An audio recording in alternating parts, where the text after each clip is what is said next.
Matt Berner, you're taking a look at graded stakes action from the Del Mar Thoroughbred Club on Wednesday, July the 24th. Race number 6, scheduled post time, 7:30 Eastern, the Grade 3 Cougar, the second handicap. We'll take a look at this race using the new Classic PPs. Available on DRF.com. This race is at 1.5 miles on the main track. I will go through in post position order. We'll take a look at a bit of the functionality available with the new Classic PPs and get you out of here with a selection. And we'll start with the number 1 Premium Forest, 20-1 on the morning line for trainer Ari Herbertson. This is a horse that was claimed just 5 starts back. Really appreciated getting to the dirt most recently up at Pleasanton. That was in a non-winners of 1 other than 1 by 3 3/4 lengths.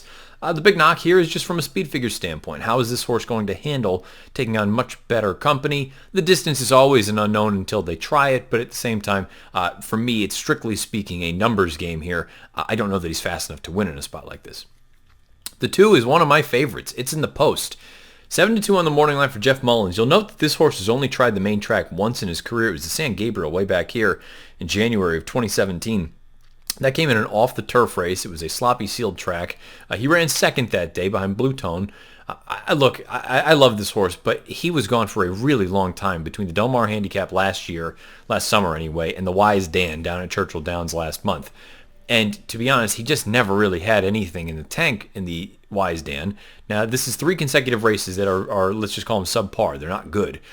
Now they go to the dirt with him. To me, it's a bit of a red flag at a shorter price in a race like this. I respect Jeff Mullins. I think the connections do really well. Drayden Van Dyke picks up the mount. I'm just not totally convinced that he can still run anymore. And for me, I would much rather have seen him in his next start on grass because it would, to me anyway, indicate that they still have belief in him. This feels like a little bit of a, you know what, it is what it is. We're going to end up going over to the dirt and seeing if that wakes him up. I don't want to find out at a short price that he can't run anymore. The number 3 horse, Zestful, goes out from Mark Glatt, most recently a claim for $40,000 at Pleasanton. He got the job done that day in a 40 claimer, 1 by 4 lengths. He's on a 4-race winning streak, a lot to like. Very similar to the horse down on the inside, Premium Forest. I'm just not totally convinced that he's fast enough to win in a race like this. He's got a career best Beyer of 87. He's done that a number of times, 3 times to be exact. And I'm not convinced that that's going to be enough to get the job done. Now, the distance, perhaps that's going to work to his advantage, but I see this pedigree. I see Ghost Sapper. I see Smoke Glacken on the bottom. I go, I don't know how much farther he wants than a short mile. And I know he won at 1.5 miles on grass up at Golden Gate. It was a starter allowance race. He's going to be facing much better horses on the dirt. Zestful, maybe he'll end up being a very, very shrewd claim. I will not be betting on him even at the odds of 10-1. The number 4 is interesting. That is for the top for Bob Baffert. When you consider this is a horse that made his first start off a considerable layoff most recently in a non-winners of 2 other than. He showed a little bit of speed early on and ended up fading at the end. Finished behind a nice enough horse and draft pick. King Abner is a nice one as well. Route 66 is a nice one as well. This is a horse that I would expect to take a step forward here, second start off the bench. And take a look and see what he did when he was down in his native Argentina. He won this Group 1 race at 1 mile and 9/16, so the distance shouldn't be an issue for him there.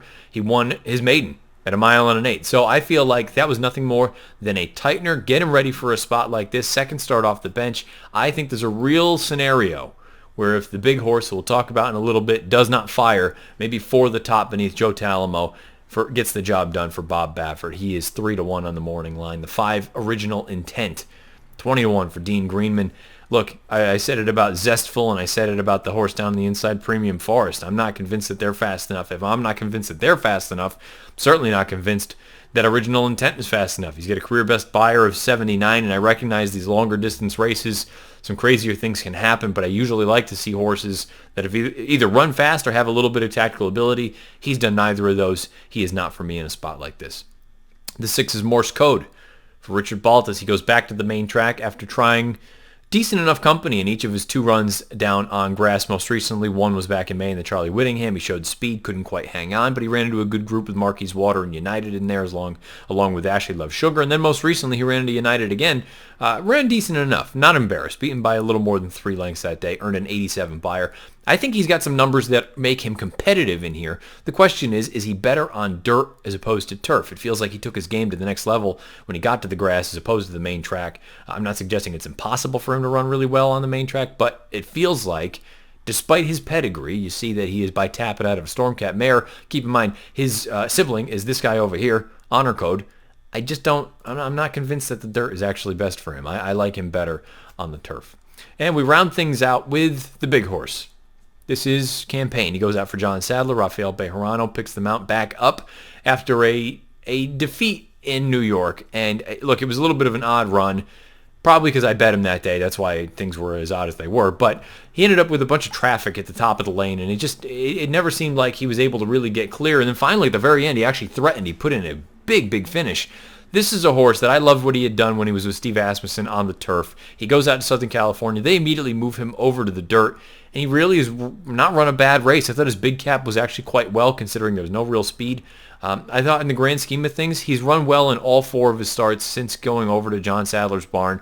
And look, he is strictly the horse to beat in here. He doesn't have as much early foot as I would like to see in these long races, but he's proven time and time again that the distance is his friend. He's run fast. He's faced good horses. There's not really anything to knock other than price for Campaign. 6-5 in the morning line. I expect him to be half that.